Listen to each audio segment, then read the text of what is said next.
Police instruct Facebook to take down page of Hong Kong National Party as people protest government move to ban the group.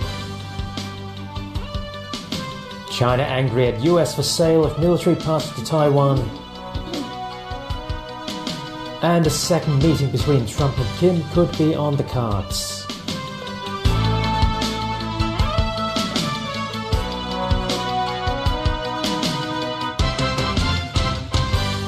Good evening. Police sources say they have asked social network giant Facebook to take down the page belonging to the Hong Kong National Party, which was officially banned yesterday. As Sharon Tang reports, those unhappy with the decision protested outside police headquarters this morning.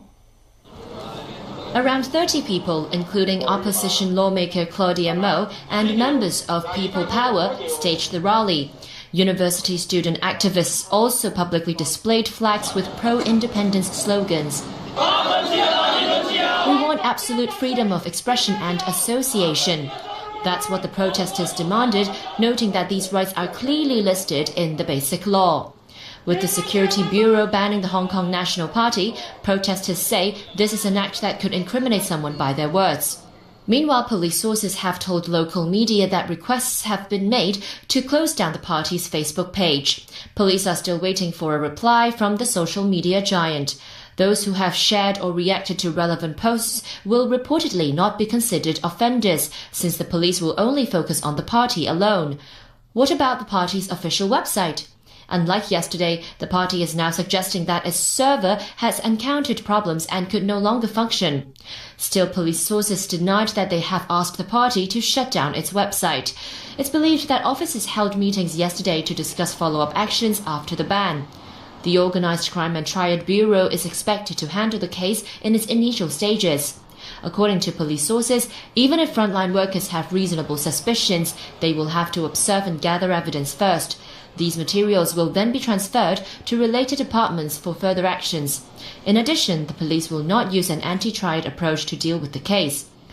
Sharon Tang, TVB News.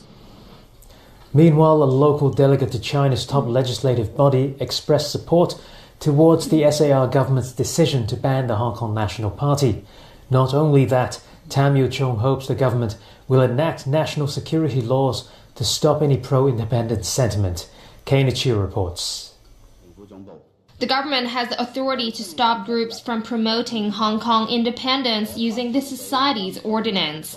But that alone doesn't suffice, according to Tam Yiu Chung, a member of the Standing Committee of the National People's Congress.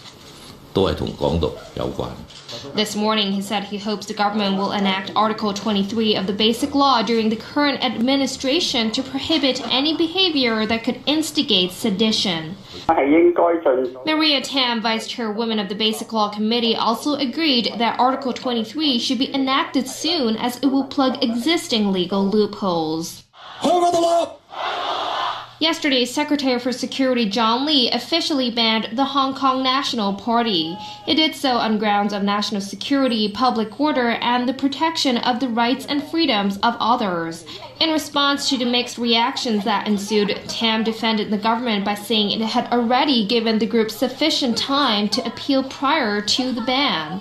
Tam Yiu Chung was also asked whether other groups sympathetic to independence, such as Demo Sisto, would face a similar fate to the banned separatist party. He said the government will deal with the situation very carefully. Last month, Andy Chan, convener of the separatist Hong Kong National Party, gave a speech at the Foreign Correspondents' Club on independence. He later also penned a letter appealing to U.S. President Donald Trump to apply economic sanctions not only upon China but also Hong Kong. Kana Chiu, TVB News. The U.S. State Department has approved the possible sale of spare parts for F-16 fighter jets and other military aircraft to Taiwan. The Pentagon said the deal is worth up to $330 million U.S. dollars. The Pentagon also said the proposed sale is required to maintain Taiwan's defensive and aerial fleet. It said it would not alter the military balance in the region. U.S. military sales to the self-ruled island have been a thorn in the side of relations between Washington and Beijing. Foreign Ministry spokesman Geng Shuang said China is outraged by Washington's unreasonable action. It has lodged stern complaints with the United States. China says any chance of ending an ongoing trade dispute with the US cannot occur as long as Washington is holding a knife to its neck. The comment was made by Trade Representative Wang Shouwen in the capital today. The statement came after Beijing released a report that accused US President Donald Trump of bullying other countries. On Monday, the trade war between the world's two largest economies escalated when Washington imposed an extra $200 billion worth of levies on Chinese goods. Beijing retaliated by adding duties on $60 billion worth of American items. The conflict stems from US complaints that China steals all precious foreign firms to hand over technology. Beijing says they are open to negotiate to end the conflict, but only if Washington is eager to talk. U.S. President Donald Trump is in New York ahead of his speech before the United Nations General Assembly. The spotlight is once again on the Korean Peninsula, with a second meeting with North Korean leader Kim Jong-un possible. Our Peter Koveos has that story. Trump began his visit to the UN by sitting down with South Korean President Moon Jae-in. The two agreed on a new trade agreement between their nations, but there were other more important matters. Moon briefed Trump on a recent inter-Korean summit. That meeting progressed stalled denuclearization talks. Moon also had a message for Trump from North Korea's Kim Jong-un. Chairman Kim also repeatedly conveyed his unwavering trust and expectations for you, while expressing his hope to meet you soon to swiftly conclude the denuclearization process with you, because you are indeed the only person who can solve this problem. Trump praised Kim for being open and frank about their meeting. It'll be similar to the format we had before, most likely a different location. Again, it will be announced pretty soon. I think a lot of progress is being made. I see tremendous enthusiasm on behalf of Chairman Kim toward making a deal, and I think that that's something that's very good. We are in no rush. Trump and Kim met for an unprecedented summit in June in Singapore. It was heralded as a positive step to denuclearizing North Korea. In a meeting with Moon last week, Kim agreed to ease tensions on the peninsula. Pyongyang says it is willing to take additional steps to denuclearization, but only if Washington reciprocates. U.S. Secretary of State Mike Pompeo says there is great value in continuing dialogue between Trump and Kim. But the president said this morning they'll meet quite soon. I'm confident that will happen. I expect I'll be traveling to Pyongyang before too long as well to make the final preparations for the second meeting between the two leaders. Pompeo says the goal is the full denuclearization of North Korea. Also at the United Nations, the remaining parties to the Iran nuclear deal have agreed to develop a so-called special-purpose vehicle to maintain trade with Tehran. It's aimed at circumventing US sanctions on Iranian oil sales, which are due to kick in November. The decision to establish it has been taken, also following extensive exchanges we've had since the Joint Commission ministerial meeting on the 6th of July.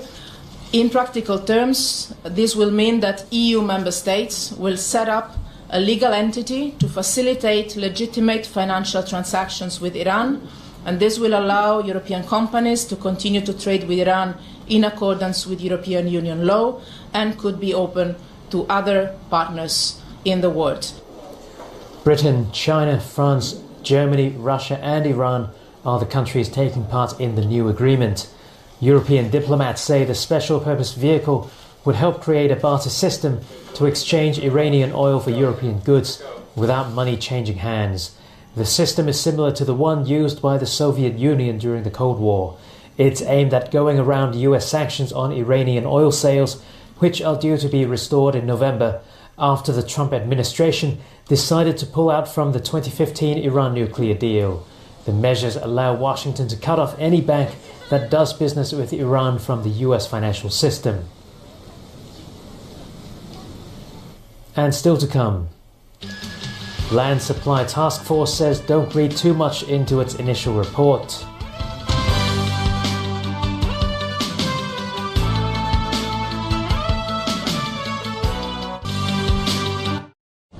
Welcome to our lounge. Enjoy your stay. Thanks very much.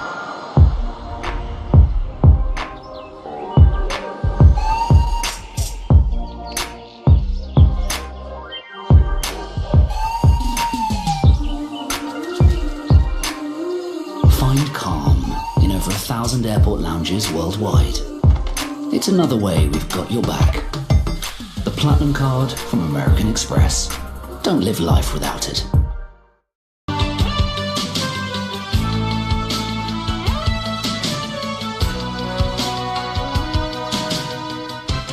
Welcome back. The Task Force on Land Supply says it has not included any in-depth analysis in its initial report. It insists any conclusions drawn should only be a point of reference. Those comments were made a day before the end of its nearly 5-month-long public consultation. Pinky Wong reports.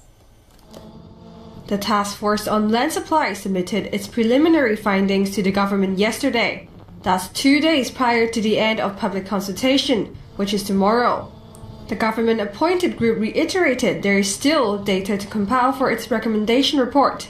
We had yet to close our public consultation, as well as to analyze all the information and data being collected within this consultation period. Wong also said people should avoid jumping to conclusions on what will be included from the findings in the upcoming policy address. The task force emphasizes that the report will be based on the views of the majority. If the government chooses not to accept their advice, it should explain their reasoning to the public. Of the 18 options listed, developing private farmland in the new territories is one that seems to have wide public support. The pro-establishment camp thinks the government should ensure a well-established transport network before going ahead with that idea.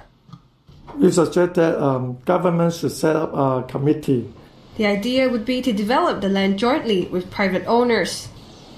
Another option that seems popular is developing brownfield sites. A local community group has found most who live in relatively poor housing also support this option. It hopes something more than the written report will be disclosed so the public can understand the reasoning behind the final suggestions made to the government. It is good for them to disclose their data, the statistics they have been gathered. The task force's final report will be submitted by the end of the year. Pinky Wong, TVB News. The MTRC has promised to install additional ticket machines at West Kowloon Station to make it more convenient for passengers on the high-speed railway. Still, passenger numbers showed a sharp fall on the second day of operations compared with the first day. Caleb Long reports. It's the day after Mid-Autumn Festival, and it remained crowded at West Kowloon Station. There are now 7 special counters for those who ordered tickets through China Railway's website, as opposed to only 5 on the first day. But there was still a long queue of passengers waiting to be served at one of these counters. This passenger also complained why there's a handling fee for buying tickets online on the mainland.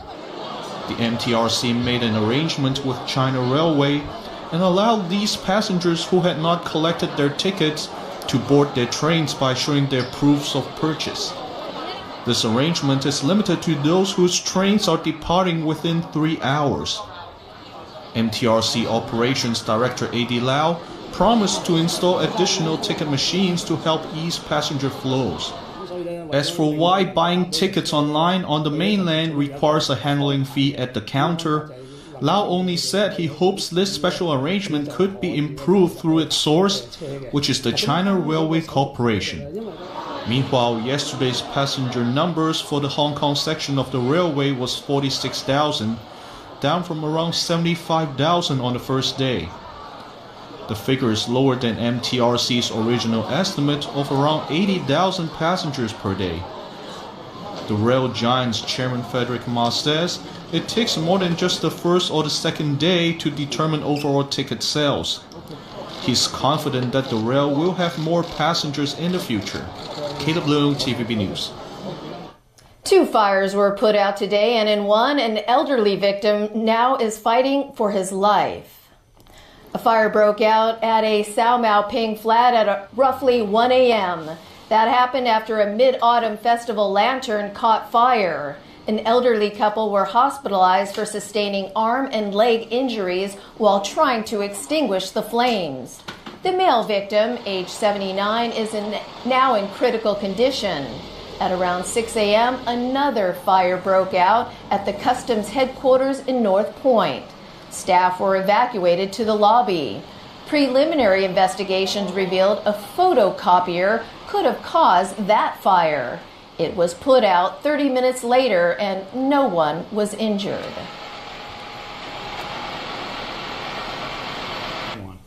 Now to an exciting story. A pair of sailors are lucky to be alive after being stranded in the Indian Ocean. Ireland's Gregor McGuckin and Indian Abhilash Tomi were rescued after their boats were damaged in separate accidents in an around-the-world race. Officials say it's amazing the pair were even found. It's one of the most remote areas on the planet. Almost equidistant from any of the search and rescue facilities, so the fact we've got something there as quickly as we have is really good news. Tomi's boat lost its mast in a storm. The Indian sent out a distress signal after he suffered a severe back injury and was bedridden when his yacht was damaged. He was about 3,500 kilometers off the coast of Australia when he issued an SOS. McGuckin lost both of his masts after a storm on Friday. Despite that, the Irishman rigged his vessel and sailed to within a few kilometers of Tomi's yacht to offer help. Both mariners will now undergo medical assessments.